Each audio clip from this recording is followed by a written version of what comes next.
आपण केबे ना केबे कौन शुभ कार्य बा पूजा पाठ समय आपण आपण हाथ में धागा बा रक्षा सूत्र को तो निश्चित बांधि देबे किंतु ये रक्षा सूत्र बांधिबा द्वारा आमको कौन लाभ मिलता है एवं ए रक्षा सूत्र बांधिबा समय पंडित मैंने केउ मंत्र उच्चारण करिथांती ए रक्षा सूत्र को आमे हमर केउ हाथ में बांधिबा उचित एवं एथरे केतोटी गंठी रहिबा उचित एवं प्रतिटी गंठी पछरे कौन रही रहस्य आसतु सबकि संपूर्ण विस्तार रूपे ए वीडियो माध्यम जानिबा। जदि आमे आध्यात्मिक दृष्टिकोण देखिबा आमे हम हाथ में बांधुवा रक्षा सूत्र जहाँ आम शरीर मध्य सकारात्मक ऊर्जार वृद्धि कराई यह भगवान एवं मनुष्य मध्य एक संरक्षण बटन रूपे कार्य करिथाए।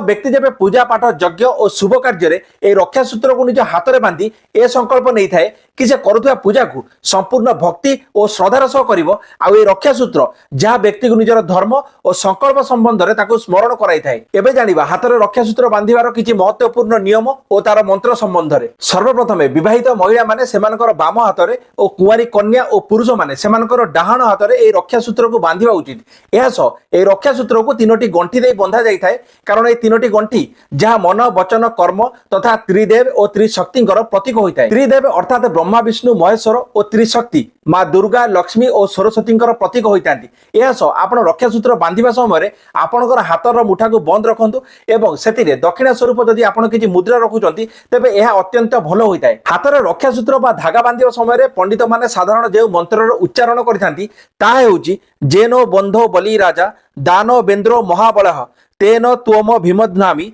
रक्षे माचल माचल जार अर्थ हो रक्षा सूत्र महान शक्तिशाली दानव राजा बलि को बंधा जाइला से रक्षा सूत्र मु तुमको बांधुची हे रक्षा सूत्र तमे स्थिर रुह।